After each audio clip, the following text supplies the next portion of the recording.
When people usually ask me about my age, I do not say that I am 23 years old. I say that I am 7 years old. My neighbors, most of them were killed, and I still remember that day when my neighbors were shouting and crying, "Help us, we need an ambulance, help us." And we didn't recognize, or we didn't know where this bomb was, because it was really dark. We were seeing the tanks and the entrances of the area in which we were, and we saw the snipers at that time. All of us just lowered our heads in an attempt to cross the Salahuddin Street.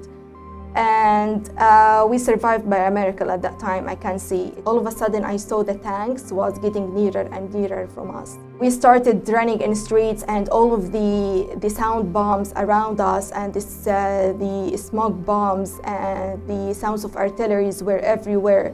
At that time, it was a military operation in a Nusayrat camp near Al-Awda hospital, where hundreds of people were killed. I still remember that moment when the quadcopter all of a sudden above the car in the sky started to shoot randomly. How the children were just lowering their heads and running here and there. I saw children in front of my eye were killed, were shooted by the quadcopter. You saw children being shot and killed by a quadcopter in the street? Yeah, I'm living a second Nakba here. It's not easy for me to live away from my family. I'm lucky today to be joined with another Palestinian colleague of mine. Her name is Eman Alhaj Ali, and she's a brilliant Palestinian student. She is a journalist, she is a writer, and she was a member, and she's still a member of We Are Not Numbers. And most importantly, Eman is a genocide survivor who spent over 18 months of a genocide in Gaza before she finally get evacuated to Ireland. And today, she's joining us in our studio to share her testimony on the genocide and more. Eman, thank you very much for joining me today. Thank you, Ahmed, for having me. It's my pleasure, actually. Eman, how are you, if I may ask? I know this is a very difficult question. I'm okay. Actually, it's my honor to be here with you today and to tell the world about my story, because I do believe it matters to tell the world about our stories as Palestinians, as survivors of the genocide from the Gaza Strip. And Eman, you insisted to come to our studio and share your story. Yeah, because I do believe it really matters to tell the world about our stories. And well, thank you very much. I think it's very important to share our stories, especially those of us who managed to survive the genocide in Gaza. Exactly. Eman, I knew about you since 2021, maybe, when you joined We Are Not Numbers. Yeah. We never met. The first time we met was last week, 2 weeks ago in Edinburgh. And to be honest, I was impressed with you. For someone who escaped a genocide, someone who left Gaza after 18 months of horror. You came to Ireland, but you were never silent. You were taking part in every demonstration, every festival, every event, and you were sharing your testimony, you were telling your story, and I really find it inspiring. So what gave you that courage to continue, even after you have survived this genocide? Because I do believe in the power of words. I do believe in the power of storytelling. We as Palestinians may be silenced in many ways. If we cannot resist and talk about our rights to live in our lands, we cannot resist the occupation by using weapons. We can defend our rights in different words. So that's the reason for me, which encourages me all the time to speak up, to shout out about our rights, about the horrifying moments we have lived during the genocide. So I do believe it's important to reach out our voice to the whole world. And I always, all the time, I say that every Palestinian is an archive of collective memory. So we have to reach out to the whole world, to let the whole world know about our stories, that we are individuals with the dreams, with the stories, not only numbers, not only victims. So maybe people around the world see us in only two lands, as either as unwavering figures, as people who have to suffer or to be steadfast all the time, as this is our own destiny. is to suffer all the time, or either as victims to be pitied. But we have to let the whole world know that we are normal people. We are normal humans, as any other person around the world who have dreams, who have dreams and stories to be told to the whole world. Eman, we will talk much in this podcast about this archive of collective memory that you just mentioned. I want to hear from you about your testimony in the genocide and your displacement and the people that you have lost in Gaza and all of that. But before that, I want to first talk about the story that you wrote in this book, We Are Not Numbers. Yeah. And we met a few weeks ago in Edinburgh, the Fringe, where you participated in some book festivals talking about the chapters that you wrote here in this book. One story that you wrote in this book, it's called A Lost Sibling, and I think it's a very powerful story, a story that was written before the genocide, before the war started in Gaza, but it tells the world a glimpse into what it means to live in Gaza. Can you tell us about this story? Yeah. So firstly, let me tell you that when people usually ask me about my age, I do not say that I am 23 years old. I say that I am 7 years old. So this is like a dark humor, a kind of dark humor that we used to use in our life in Gaza as Palestinians living in Gaza. It's like a kind of a reflection on the number of wars and aggressive attacks we have witnessed during our life.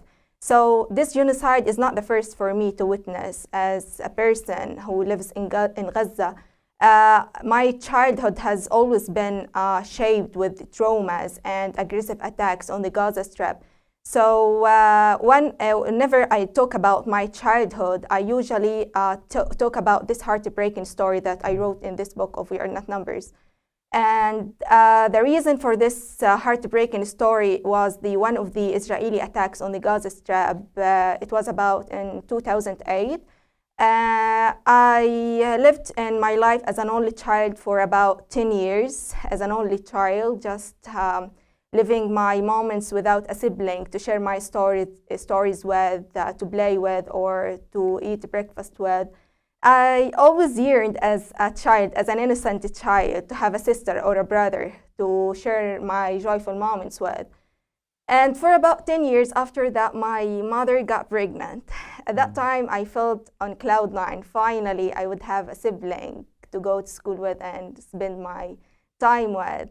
So as any other family, we went for shopping at that time. We bought new clothes for the coming baby, waiting eagerly for its coming. And unfortunately, this joy did not complete. And in one of those days, in one morning, while I was sitting with my parents eating our breakfast, we were listening to the radio on the news, and we heard that there will be an Israeli escalation attack on the Gaza Strip. At that moment, my father told my mother that we should go to our grandma's home because it's much safer for us. We went there and we spent our time there for some days. During that time, we were just sitting in one living room. This is a fact that's known about Palestinians living in Gaza during the attacks. They prefer to be in one single room other than being separate in other rooms, because if we are killed, we want to be killed together. So we don't want to mourn each other. So it's hard for us to be in separate rooms, and if one loses a person, would mourn the other one. So we were sitting in a living room, in the living room, and one morning, an intense bomb happened near of us, and my mother was sitting near us, near the bathroom, and she fell to the ground suddenly. She started bleeding at that time, and all of what we're thinking about is the baby inside her womb. So at that time, my father rushed her to the hospital, and after that, we received the heartbreaking news that the baby inside her womb has passed away. At that moment, it was like a shock for me, how I lost the chance of having a sibling, a sibling to enjoy or to share my time with. And the reason for that was the Israeli occupation. Let me say it, maybe I had this anguish and fury toward the Israeli occupation since that time, because they were the reason for losing or depriving me of the chance of having a sibling in my childhood. And after some years, finally, thanks to God, I have now 3 brothers and 1 sister, and I am their eldest sister. I feel that I'm not only their eldest sister, I feel that I am their second mother. I take much responsibility of them. I have been trying to teach them, to tell them stories, to buy them gifts and toys. And I wanted to give back some of what my parents have been giving me in my childhood as their only child, as the spoiled child for them. And that story that you wrote for We're Not Numbers was your first story? Yeah, it was my first story. That was your first story ever? Yeah. And the first story, when you wanted to write that first story, that came to your mind? When I wrote this story, it came to my mind because I have been always writing my diaries, you know, and I have always wanted to write everything that was happening in my life. And when I was writing this story, I didn't want to keep this for myself. I wanted to share it with the whole world, to let them know about how cruel the Israeli occupation is, how they can deprive us of our joyful moments, how they can change our joyful moments into a funeral, sad ones in a blink of an eye. Yeah.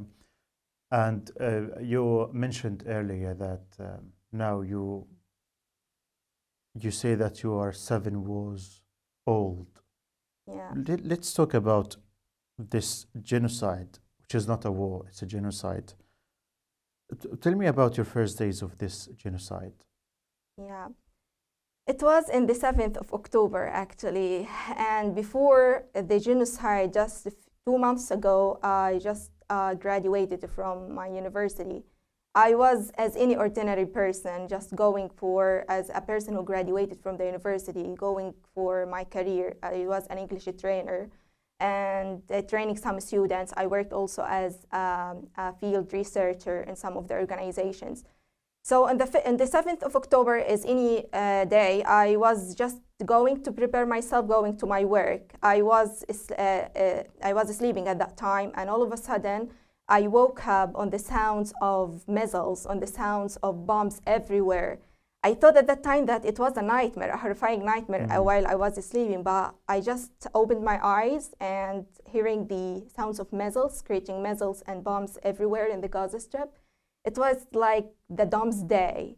I rushed and ran away from my bedroom to my mother. She was in the living room. I told her what's happening. She told me we don't have any idea. And my siblings were just about leaving the home, going to their schools in the early morning. So they came back running fearfully from the streets, crying. My little sister and my siblings, all of them, they came back crying, and we were all horrified, didn't know what's happening.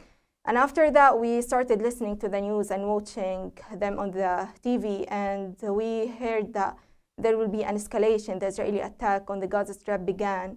At that time, we were not shocked, actually, because we used to witnessing such attacks and aggressives on the Gaza Strip. And we thought it would last for days, for a week, or even for a month or 2, but we were not right at that time. Unfortunately, it lasted for more than 2 years. And the days started, or the moments started to be more horrifying. The electricity was cut out, and the internet started to be interrupted every now and then in an attempt by the Israeli occupation to isolate the Gaza Strip from the whole world, not to let the world know about what's going on in Gaza. And I still remember one of the terrifying moments during the genocide, the first days of the genocide, when I was standing in the kitchen. It was at night. My parents and my siblings were in the living room, and I was in the kitchen just preparing some dinner for us. And all of a sudden, I didn't know what happened. I was seeing is like the sky was turned into red. And the building was shaking heavily. The door of the kitchen just fell on my back, and I fell to the ground, and I heard the scattered glasses of windows everywhere. And all of what I was thinking about is my siblings, my parents, if they are alive, if they are okay or not. I didn't see anything around me, just the dust, the sounds of scattered glasses everywhere. And I was just shouting, my mom, dad, are you okay? Dua, Aboud, Ahmed, Yusuf, my siblings, if they are okay or not. And all of them were shouting and crying. At that moment, we didn't know where the bomb was because it was really dark at night. And it was just wiping out many homes in our neighborhood. Many homes. Yeah, many homes, just all of the neighborhood, maybe most of it was wiped out. Many buildings were leveled on the grounds of its residents. About 30 people were killed at that time. 30 people were killed. Yeah, and it was a massacre. It was a mass killing. Yeah, my neighbors, most of them were killed, and I still remember that day when my neighbors were shouting and crying, help us, we need an ambulance, help us. And we didn't recognize, or we didn't know where this bomb was, because it was really dark, and it was one of the horrifying days ever I have felt at that time or witnessed. And the days started to be more and more complicated and challenging for us when we heard about the evacuation orders and the map that was set by the Israeli soldiers to divide the Gaza Strip into the south and the north. It was the first time for us to witness this. And when they asked the people of the north to evacuate from there to the south area and what they called as safe zone or the safe corridor, Salah ad-Din Street. And while we were there in our area, in the middle area, we were seeing how people were horrified, just running out of fear in the streets, walking on foot from the north to the south. All of that, what they were holding, just their backpacks and some luggage on foot, tiring people, elderly people, children, and all of them were terrified. And even those people were intentionally targeted without any reason. Just this shows the cruelty of the Israeli occupation. At that time, we didn't think that the evacuation orders would reach our area, the middle area, to evacuate to another safe zone.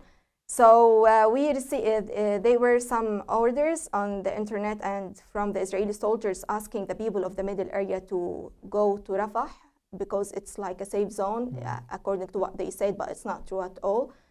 And we just get ready at that time. We packed our luggage in small backpacks. We didn't know what would happen, just waiting for our unknown destiny. Each day we were living like an endless nightmare. And my children, my siblings were crying all the time. They were fearful. And I was trying to make them, to just distract them about what's going on, just telling them stories and other things, trying to create an atmosphere to let them forget about the ongoing escalation and attacks. Did you leave your home eventually? Yeah, we left our home eventually, and it was not really easy for us to leave it.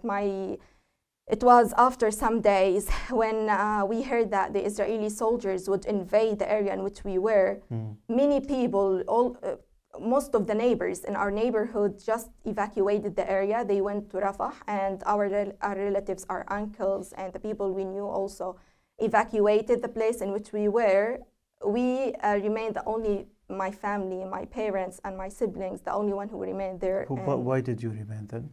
Because my father said, where shall we go? This is our home. If we left our home, it means that we abandon our land. This is our land.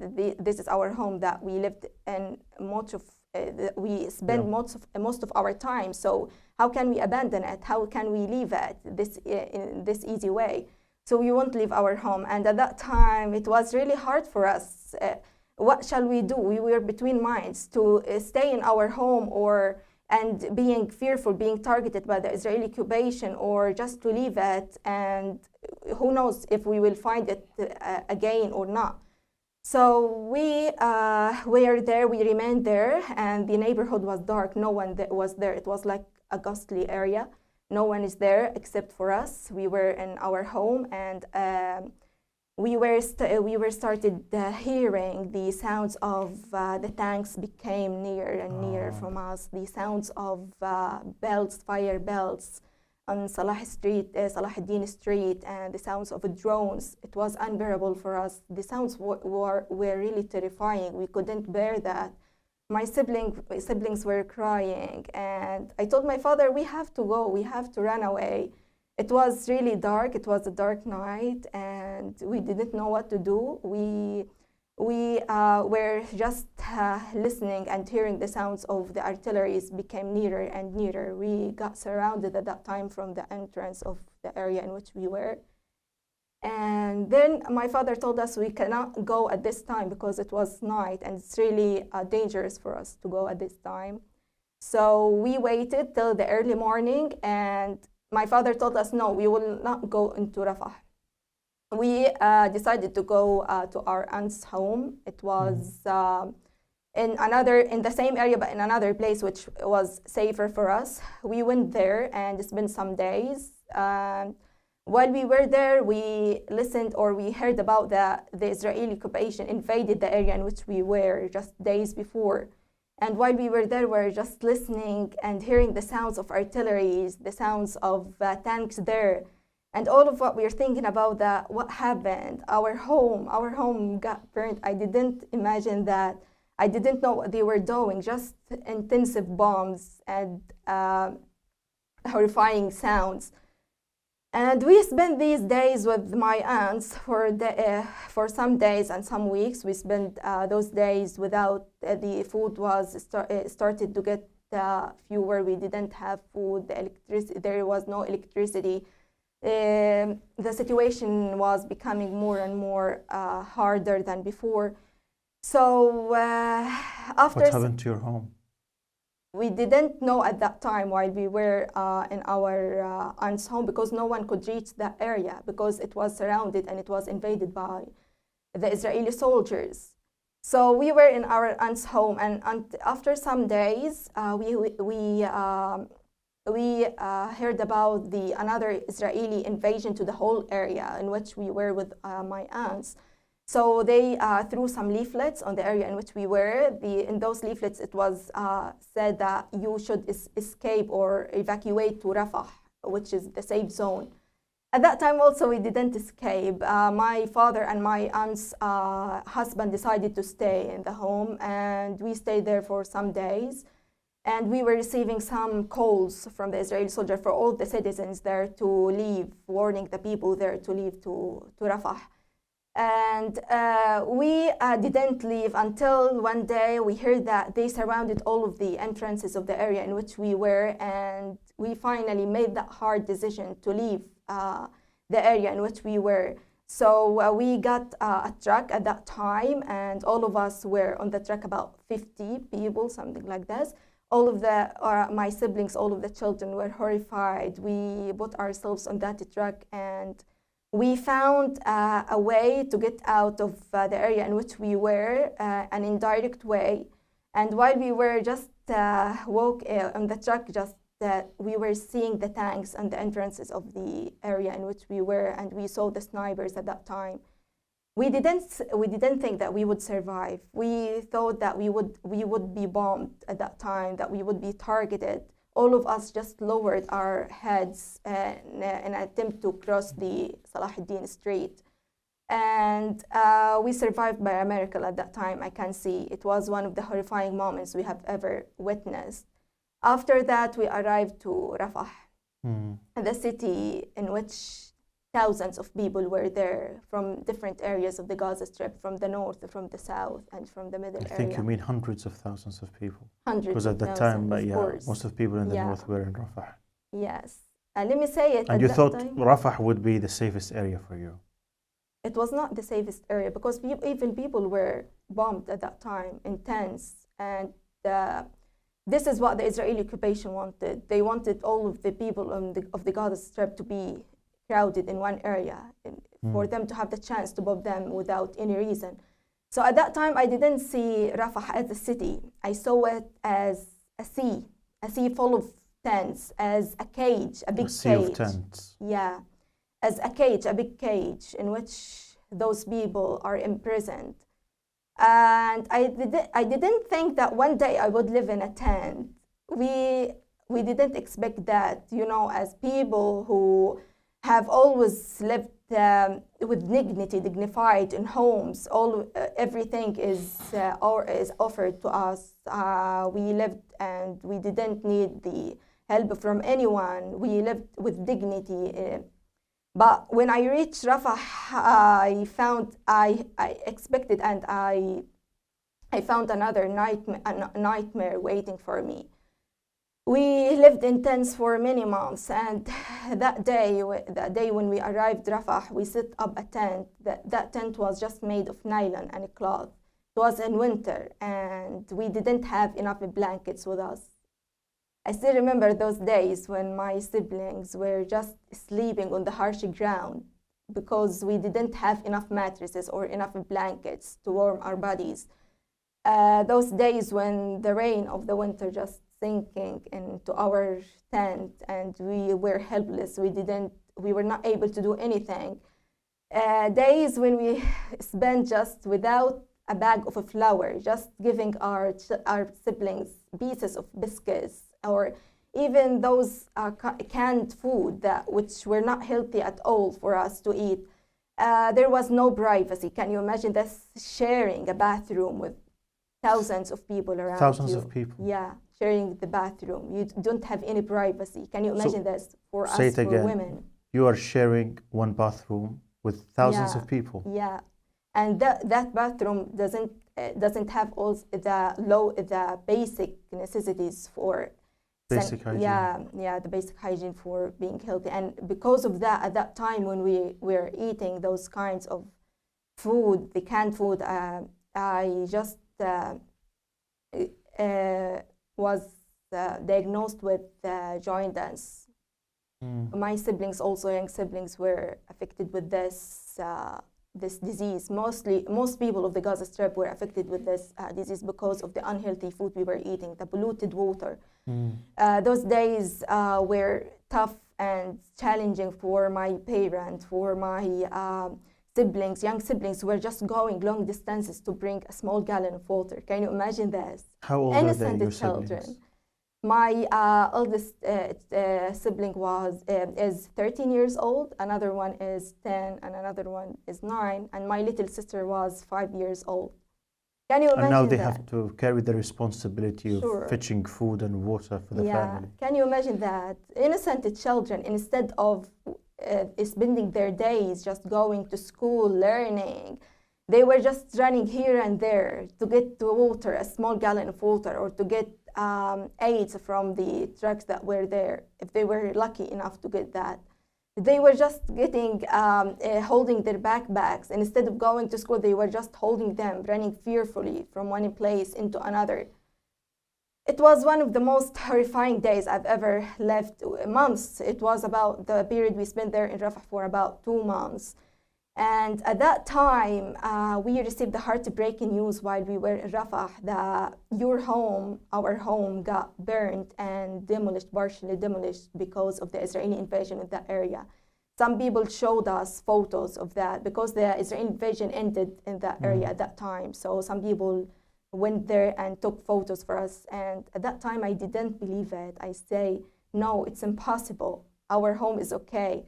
All of the memories started flooding back to my mind. I started to remember my bedroom in which I was sleeping, my cozy bed, the desktop, the shelves that were full of books and novels as a person who likes and loves reading. I started to remember my living room in which my parents and I were sitting and having a good time, just telling them stories, watching TV. I started to remember our kitchen where my mother was cooking the Palestinian traditional food and I was standing beside her just chatting together. Our home that was overlooking the land that was full of trees, olive trees, lemon trees, and the jasmine flowers. All of these memories started haunting me at that time, and I didn't believe it. I started crying, like how the Israeli occupation can turn our dreams just in a blink of an eye. with just with an invasion, just with a missile or a bomb. And at that time, after we received this news, we heard news by the Israeli occupation that they would invade Rafah again. So the people who are there should evacuate again to another area. At that time, we didn't know if it would be safer for us to return back to our area, to the middle area, or just to stay in Rafah.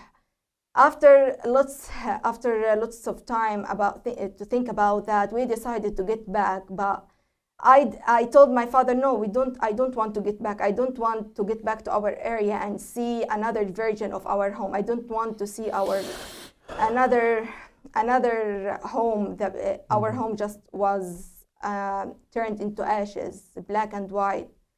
It was really hard for me, and we decided to go back on a truck. At that time, when we reached our area, I saw nothing, literally nothing. Most of the place, the homes were leveled to the ground. And I saw our building, our home, how it was demolished and burned. So it was not suitable for living at all. My parents at that time decided to stay in another home, in our relative's home, in one room. And it was really unbearable and, let's say, terrifying and exhausting for me to see another version of our home at that time. And after some days, the Israeli occupation became much more intense than before, and the area in which we were, I could say that when my father, for example, was going out to bring something, food or water, we started to get worried about him, because, you know, this hard feeling when the Israeli occupation were bombing everywhere and everything. So these one of the horrifying moments we were experiencing as a family, when my father was going out to bring something from the supermarket, when my siblings also were accompanying him at that time. I can also mention about something that I still remember from the genocide, when one day my father was baking on the firewood and my mother was preparing breakfast while we were in our relative's home. At that time, I was looking from the roof of our place and just wondering, and all of a sudden I saw the tanks was getting nearer and nearer from us. At that time, we didn't know. All of a sudden, people in the streets started calling, evacuate this place, evacuate this place. We didn't know what was happening, and I started running fearfully, just without shoes in my foot, and running fearfully without anything with us. My siblings were not wearing anything. My parents without any bags or documents with us, just running with our souls. We started running in streets, and all of the sound bombs around us, and the smoke bombs and the sounds of artilleries were everywhere. At that time, it was a military operation in a Nusayrat camp near Al-Awda hospital, where hundreds of people were killed, civilians, children and women, elderly people were just killed because of a sudden military operation in the area near Al-Awda hospital. And at that time, we were just walking, running without knowing where to go. People were saying fearfully that they would invade us, just run, escape. We went near the sea at that time, and we set up a tent there. At that time, I didn't see the sea, which was my favorite destination to spend my time, to go with my family and friends. I didn't see it as my favorite destination. I saw it as a disgusting place. It was polluted. Many people were displaced, pale faces, lots of diseases, and people were running here and there, children just trying to collect food and gallons of water from the aid trucks. Can you imagine this? The sea in which before the genocide, families, the Palestinian families in Gaza were going to just to spend their time. We were, before the genocide, planning for a trip to go to in the early morning, for example, how we were eating our breakfast in front of the seashore and in front of the waves, just it was one of the most delicious breakfast ever. When you drink the tea, a cup of tea with mint, when you eat the traditional Palestinian food, falafel, hummus, and hot bread. And after that, when people started to prepare for lunch, we were preparing the barbecue party. And in the rest of the day, where children were just trying to show their talents. They were building castles from the sands. And then at night, where you see people, and you could see people dancing and singing, dancing on the Palestinian Nakba. So we were having our own atmosphere to enjoy the sea, but at that time I didn't see it in this image. I saw it a different place. I was not able to look at it. I imagined that the waves were full of anguish and fury about what's been going on. And at that time, it was one of the horrifying days for us. We spent days in that area until the invasion ended, until the military operation ended near Al-Auda hospital.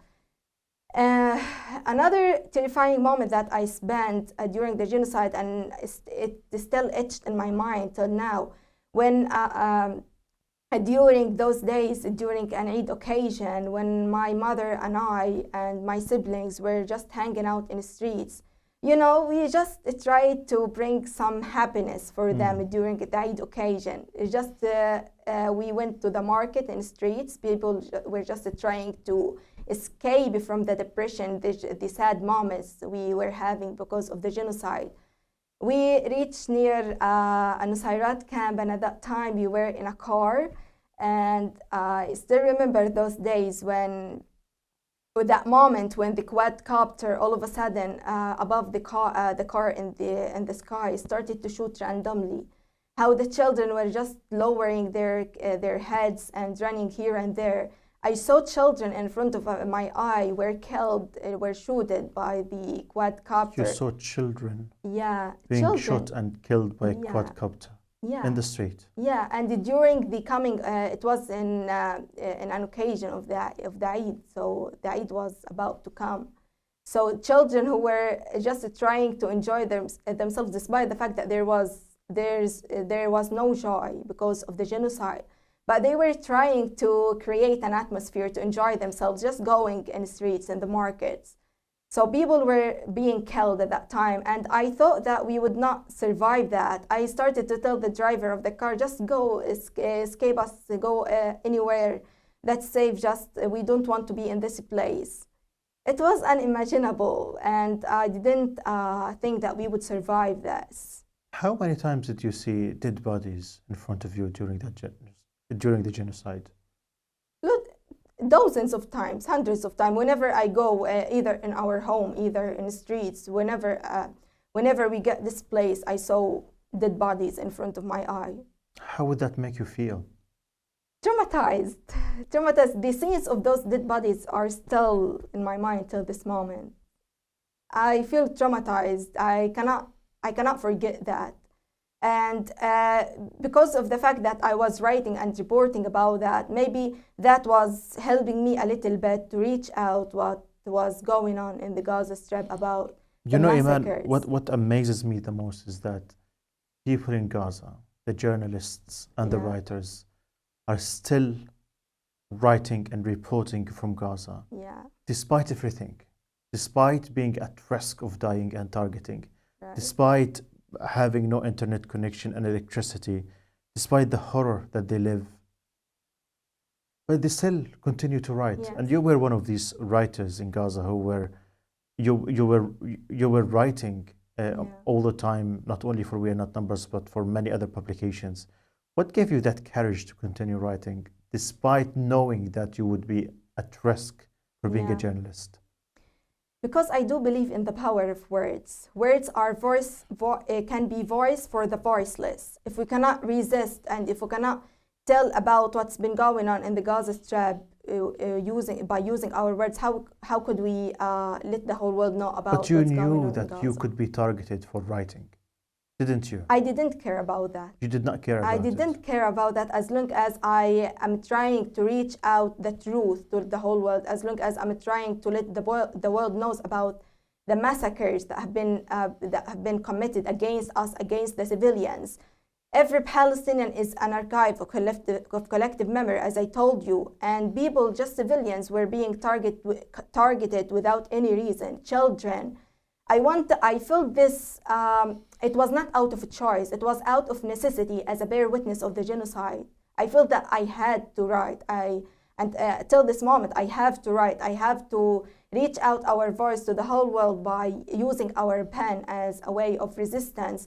And as I told you, if we cannot defend our rights by using the weapon, we can defend our rights by using this pen as a weapon against the Israeli occupation. So I reported about many things. I wrote about the starvation. I wrote about the displacement stages, many personal testimonies I myself witnessed with my family, many opinion articles, many features. I interviewed many people at that time, and their stories were heartbreaking to hear at that time. And some days I felt that I am suffocated, I am traumatized, my hands were tied. I couldn't bear to write anything just because of the horrifying scenes I was seeing, the horrifying stories I was hearing from the people there. But I insisted on writing. I insisted to keep on and to let our stories shared by the whole world. And Eman, just yesterday, Israel tabbed strike on a hospital in Gaza, killing 5 journalists and many civil defense servants. And I actually lost count on how many journalists Israel killed during this genocide.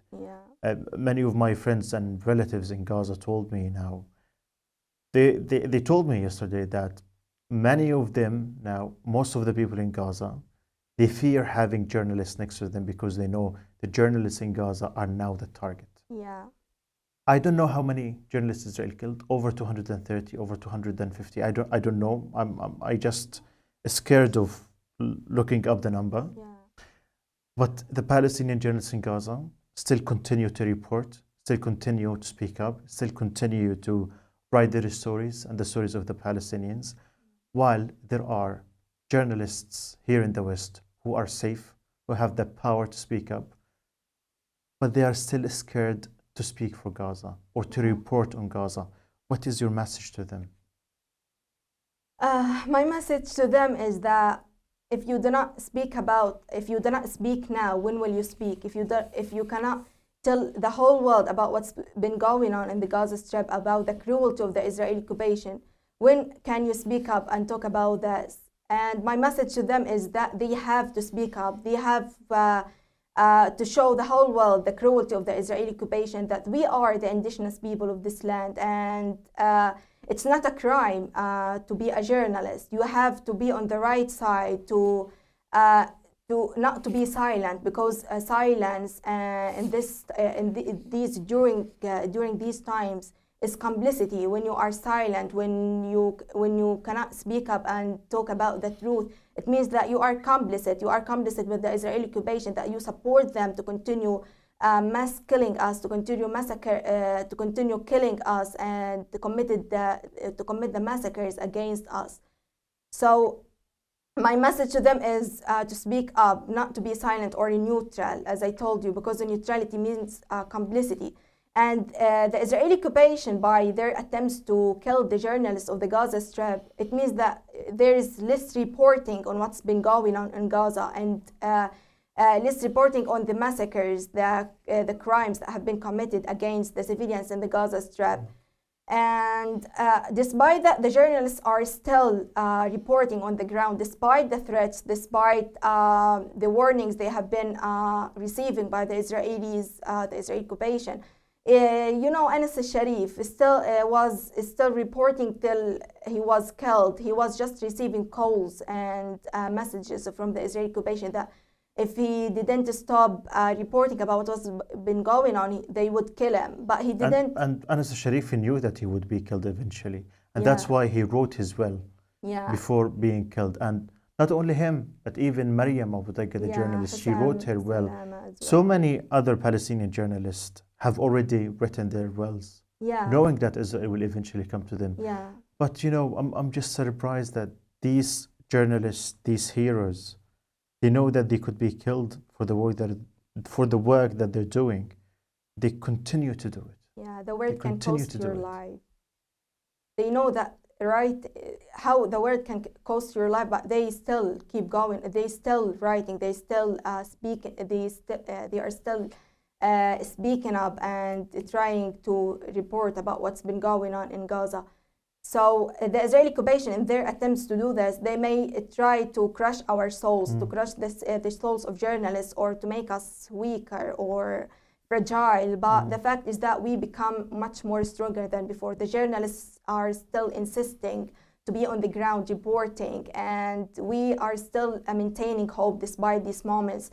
The Palestinians in Gaza still see hope in everything. It's fragile, yes, it's weak and small, but they see hope. They see hope in the children who are still dreaming for a better future, and in the journalists who are still standing and reporting on the ground despite the threats they have been facing. They see hope in the mothers who are still telling stories to their children under the sounds of bombs and missiles, or even in the teachers who turn the tents into classrooms to teach children. So we maintain hope. We still see hope in everything, and I think it's a miracle right now to yeah, maintain hope during this time. yeah, But Iman, let me go back a little bit. Now, you have lived 18 months in Gaza under the genocide, and then suddenly you managed to escape Gaza and you found yourself in Ireland, just like that. yeah. So tell me, how was that experience? Tell me about the first day that you left Gaza and then you found yourself in Ireland in a safe, quiet, lovely, friendly Yeah. environment. It was the first day when I received a call by the Irish Embassy. You know, I got a scholarship to complete my master's there in Ireland. I didn't expect that one day I would travel or get out of Gaza, because I felt that because the borders were closed and there is no way to be out of the Gaza Strip. At that day, on that day when I received the call from the Irish Embassy, they told me that after a week or so you will be evacuated from the Gaza Strip, because I got clearance by the Israeli occupation to get out. At that time, I didn't believe it. I finished the call and just stayed with myself, just thinking about and crying, like, how would I leave my family in such conditions? How would I could leave my siblings who would need me the most in these harsh moments, in these horrifying moments? So I didn't, I was just thinking about a way. How could I tell my parents about that I got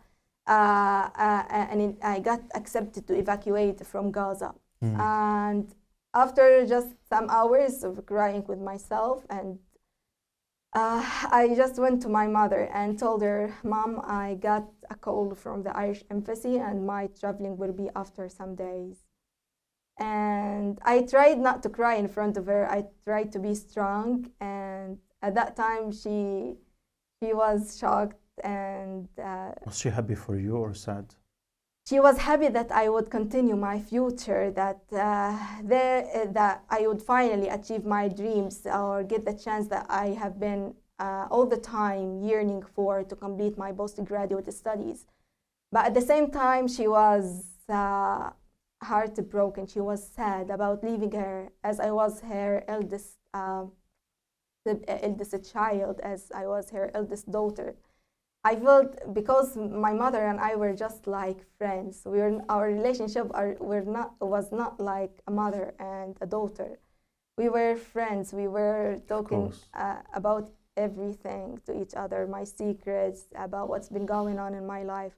It was hard for me to leave her, and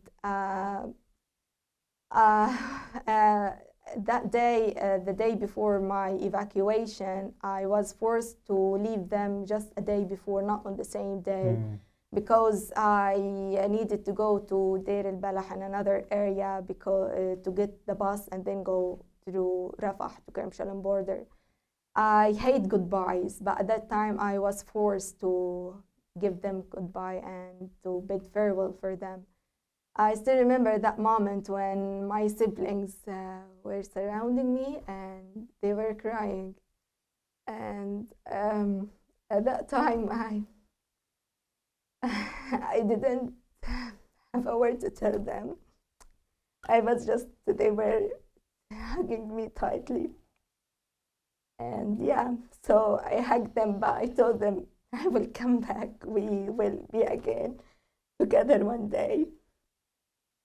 I didn't tell them that, I told them that we will come back. I will get you out from Gaza one day. We will come back also to Gaza under our home again, under a better sky.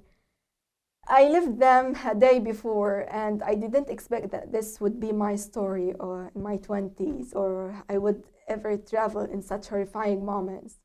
At that time, I stayed a night in one of my friends' home in Deir al-Balah because we needed to get out in the early morning to get the bus.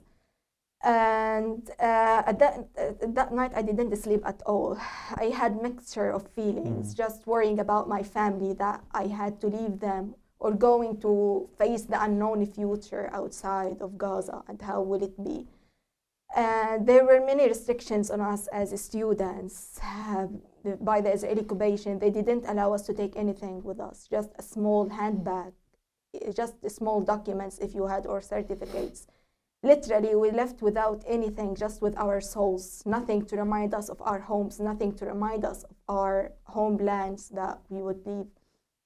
In the early morning, we went and took the bus, and while we were on our way into Rafah, I saw how Rafah was turned into a graveyard. It was empty. All of the places, all of the homes were leveled to the ground. You could just see the soldiers with their tanks, and the snipers were there. I started to remember all of my memories in the Gaza Strip, the streets I spent there, everything. I started to remember the restaurants, the bakeries, the mosques, the prayers. I was just thinking about that I would never come back and witness that again. Everything, the sea, every joyful moment I spent with my family and friends. We went out of the Gaza Strip through Kerem Shalem border at that time, and it was the first time for me to see the occupied Palestinian lands. I have always dreamed to come across the Palestinian lands, the cities, and to explore them. And it has always been my dream to travel outside of Gaza, but not in these horrifying moments and circumstances. So it was the first time for me to see the Palestinian lands, and at that time we felt helpless, how we are the indigenous people of this land and cannot even get out of the bus and walk through these lands. We were just trying to take photos and videos that would remind us of the beauty of these lands. We saw the Dead Sea, we saw Jericho, and many beautiful, eye-catching landscapes. And I felt this anguish, and I felt angry about how the Israelis were enjoying the sea with their children. We were seeing them from the windows of the buses, and how we are trapped in the Gaza Strip and cannot even enjoy the beauty of this land. It was really unbearable, and we felt how helpless we were as Palestinians while we were traveling, and how suffocated we are under the Israeli blockade. After that, when I reached Jordan, let me say it, for the first time I saw electricity. I saw lights in the streets. I felt that I was dreaming. It has been about 2 years without electricity, without seeing the lights. I saw how people were just walking in the streets without any kind of fear, without being fearful of getting bombed or getting targeted. You know, it's really impossible for us as Palestinians living in the genocide to go at night hanging out in the streets, but I saw at that time how people were just hanging out, enjoying their time, as if was nothing happening in the Gaza Strip. I felt angry at that time how people were enjoying their lives, and how we, while our children, while our families being massacred and being killed with cold blood. it was like a nightmare for me. I didn't feel happy at that time. Even the fact that I got evacuated, I didn't feel happy. I felt much more, I felt sad at that time, how the people in the world were enjoying their time while my family was, along with other families, were trapped in the Gaza Strip. And after we spent maybe a day or so in Jordan, and then we went to Ireland.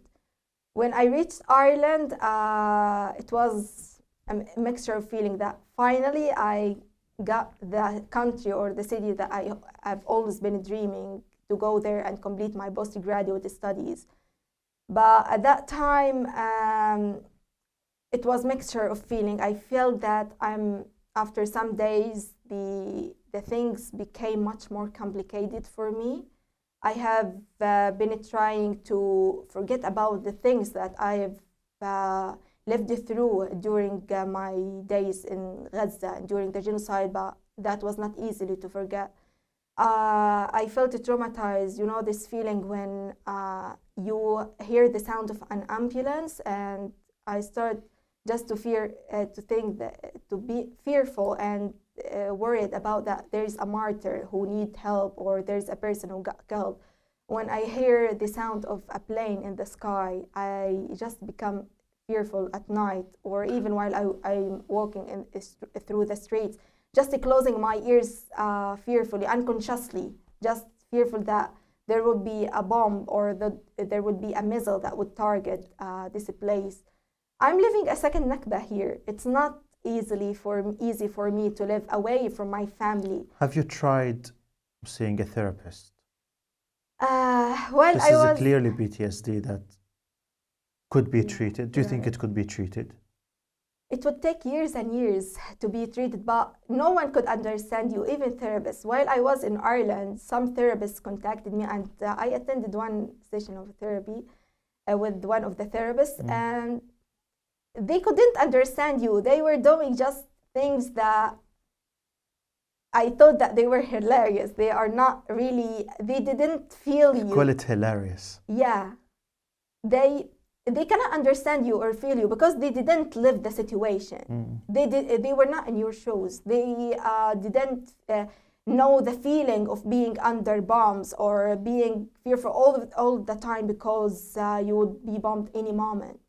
They couldn't feel you. No one, in my opinion, personally, I don't feel that any therapist could feel or treat you properly as a genocide survivor. So you saw a therapist for once and then you stopped? Yeah. You're not planning to see more therapists? No, because no one could understand me. No one could understand my feelings. As a person who survived the genocide, as a person who witnessed the horrifying moments during that time. So now you're in Ireland? For me? Now you're in Ireland. And you're safe in Ireland. Ireland is a friendly environment. Right. People care about you. I understand that people there care about you, care about the Palestinians. It's my second home, actually. You call it already a second home. That's very beautiful. The people are supportive, are lovely, and it's my second home. But so I'm very happy to hear that. But you still have your family in Gaza. So how are you coping, living in safe environment while watching your family still trapped in Gaza and your people being bombed day and night? So it's a second Nakba for me because living in exile is really hard. When I lose the connection with my family, it's really challenging for me to live, to spend my day normally, to do my activities or to go here and there. Oh, it's really exhausting to be away from them. It takes from my energy. When I lose the connection with them for days, or last time when the internet connection was interrupted on the areas of the Gaza Strip, I lost the contact with them for about a week. And during those days, literally, I didn't do anything, just crying and worrying about them. What happened for them? Are they alive or not? I was just living another nightmare. And it's really hard for me just to this fear when you can imagine in your mind that one of your family members would die or would be targeted or killed while you are away from them. And that was literally happened for me when just a few days ago, when two of my cousins were killed just near Nitsarim corridor while they were trying to get the aids or a bag of flour from the aid trucks there. And I felt how it was hard for me to be away from my family members, to be away from my aunt, not able to give her condolences and to be besides her. I called her at that time, and she was crying. Can you imagine that? You lose two sons at one time. She lost them. Just the first one was on Saturday, just 4 days after. Another one was killed in the same place, in the same area. So, can you say that again?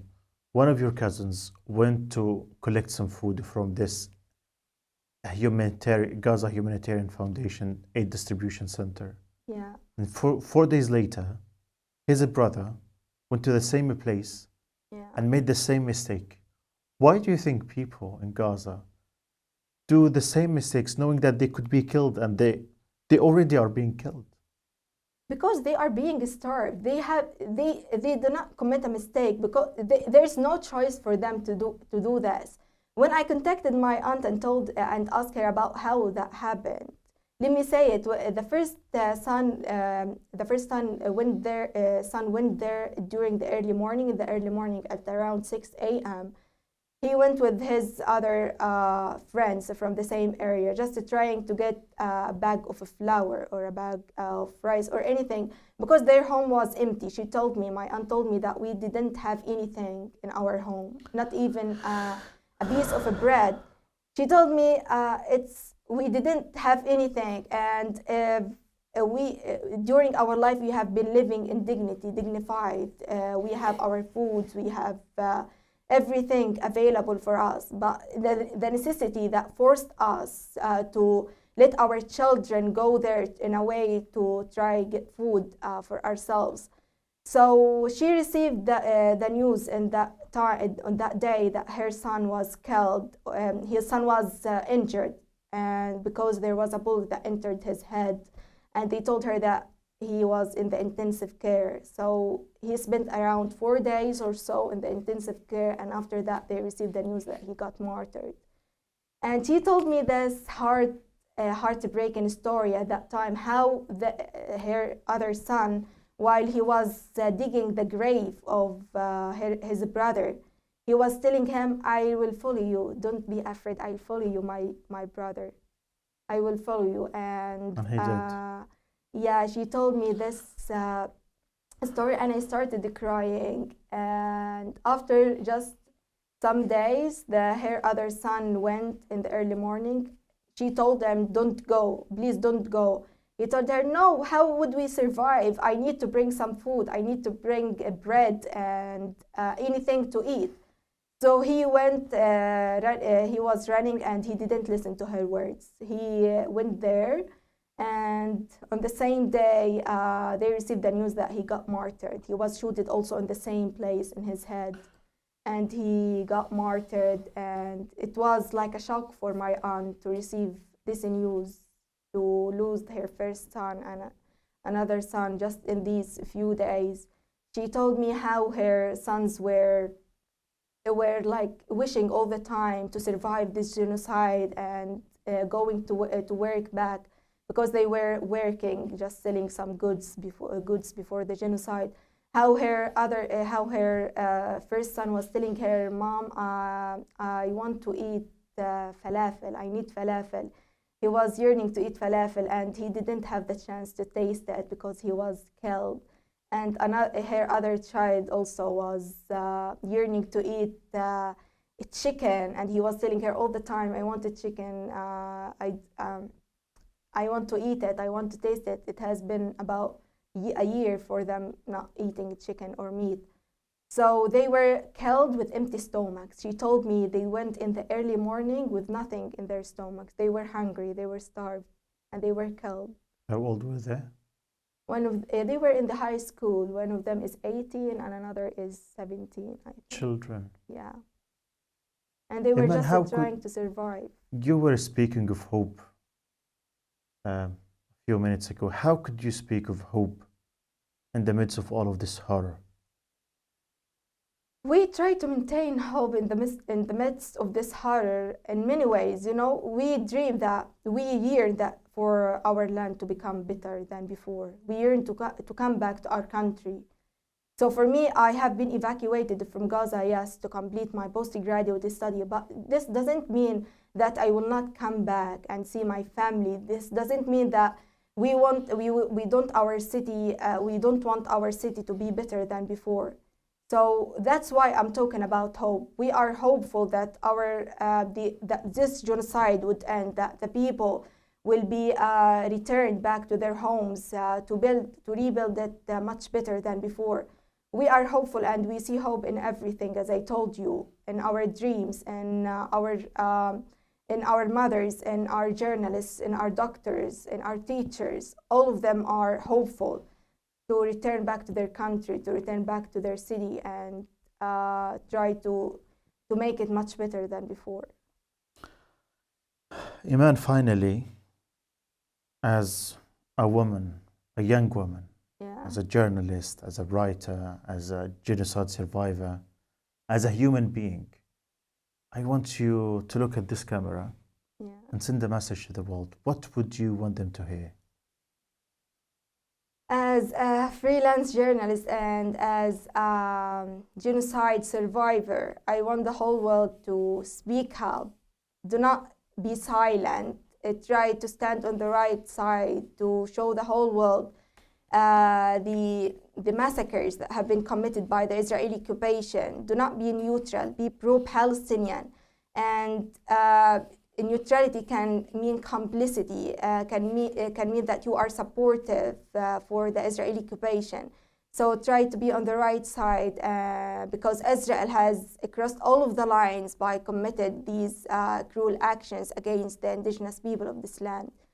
And try to speak about us because we are humans, we are individuals as any other person around the world. Do not talk about us in numbers. Do not talk about us in just in numbers, how many people have been killed, how many people have been injured. Talk about us as humans, as people who have dreams to be fulfilled, as people who have stories with love, with hope, with laughter. Just to try to show us as human beings. This is my message to the world. Eman, what you are doing is very important. Your Thank you voice so is much. very important. Your writing is very important.